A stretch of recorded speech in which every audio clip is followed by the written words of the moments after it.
Okay, well, good afternoon, everybody. Rosie here, and I thought I would take some time this afternoon. I have so many people on the channel now that follow me for, believe it or not, the whiskey making, the moonshining, and all that. And you can see behind me, big Sparky, my boyfriend, back here. But I thought I would talk today about the importance of fermenting and some of the theory about fermenting so that you can do a better job fermenting. Why in the hell should you listen to me? Because I've made hundreds and hundreds of gallons of ferment. That's one reason why. I know what I'm talking about. Over the years, I've made every mistake that you can make. But I'm at the point today where, you know, with 90% surety, I come in here every week into the shine check, and I have a pretty good idea what I'm doing and how to do it so that we have a good ferment. First thing I have to tell you about having a good ferment is it's not as easy as just combining sugar, yeast, H2O, water, and thinking that you're going to have a gangbusters ferment. It's not that easy. You know, I really turned the corner in fermenting when I discovered something called the sour mash method, and it's appropriate to making beer, what we call distiller's beer, as anything else around here. And it's simply using some of the product that's left in the still in the reservoir down here in the boiler as the basis for your making your next fermentation. What Dr. Crow of Old Crow whiskey called the sour mash method. What's in that container? What's in this pot? After a run, after the still is run through for 8 to 10 to 12 hours, is very sour. You know, all the ethanol has been stripped out. There's no sugar. All the sugar's been converted to ethanol. So what you have in here is a sour brown liquid, and that brown liquid is really the basis for making a good next ferment. And I'll get some of that out. It's probably better to capture it in a jar. And you can see what that looks like. You know, I think you think it looks like, but it's not. So, and you can drink that, and it's slightly sour to it, but this is the basis of making great fermentations. If you're doing home distilling, the best thing you can do is do an initial ferment. It's going to be a low yield sort of product. Then use what's captured in here and use 30% of it to make your next batch of ferment.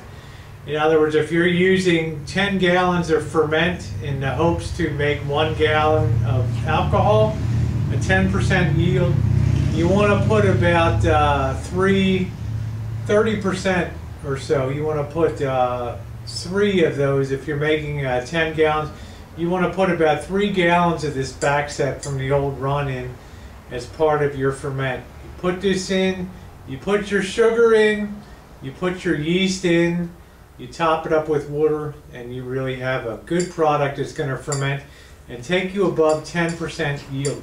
There's a reason all the big boys do sour mashing. The Jack Daniels, the Jim Beams, the Old Crows, because it works and it enhances the yield of the product, and it tastes great because it gives a depth to the product. Now, if you're not making distilled product, if you're making beer, you still need to do your ferments properly. You need to pay really close attention to the temperature. The yeast has only a tolerance comfortably up to about 90 degrees, and a lot of people add yeast before the mixture's cooled down enough, and they kill the yeast colony. And it's impossible to do a ferment if you've destroyed the yeast colony. The other thing I want to talk about, besides having the right temperatures, you need to aerate the first day. What do I mean by aerate? Well, what do I mean you don't do? You don't mix up your ferment. You don't mix up your sugar and your grains and your your yeast, and then just put the airlock on it and call it Bob's your uncle and you're done. That's not what you do.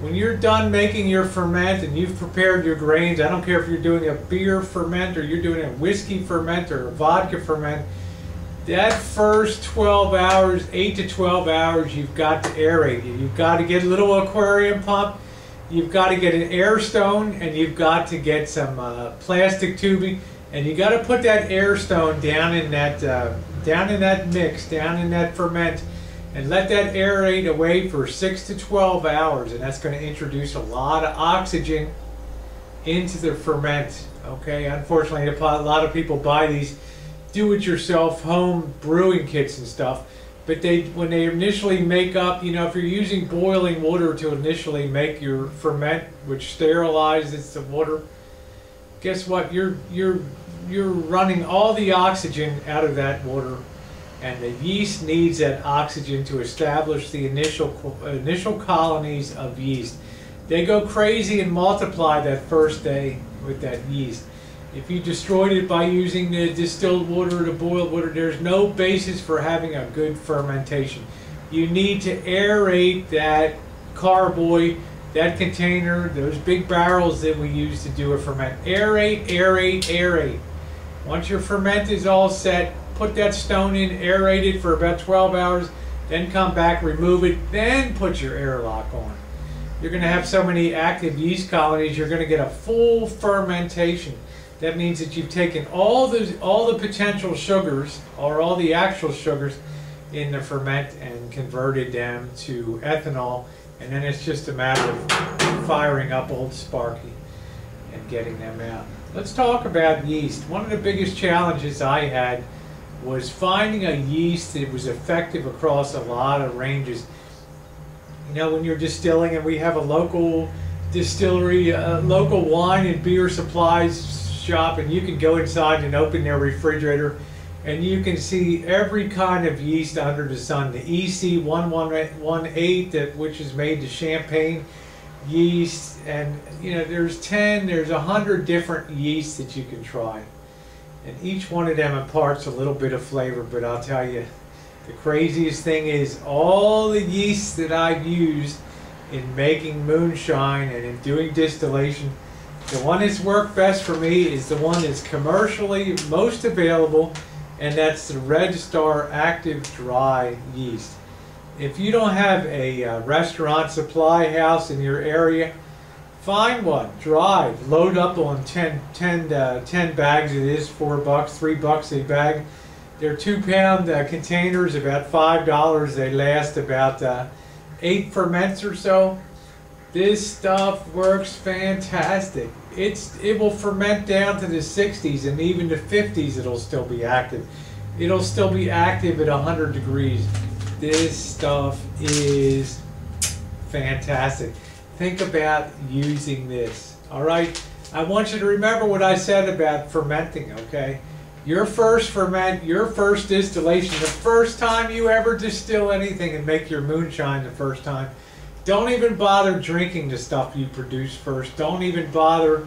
Just chuck it out. The little bit you get, okay, enjoy it. Get yourself laced up real good. But it's the stuff that you get out of the pot after you run the first one. Put 30% of that into your next mix. You're going to say, Rosie, that just kicked some awesome ass. You are a moonshining chick there all the way to the core. Don't forget, aerate, aerate, aerate. The first 8 to 12 hours, those yeasts need that oxygen. After that, pull the air stone, cap it, leave it alone, let it sit. Maybe once a day, come back and stir it and shake it to distribute the yeast and all that.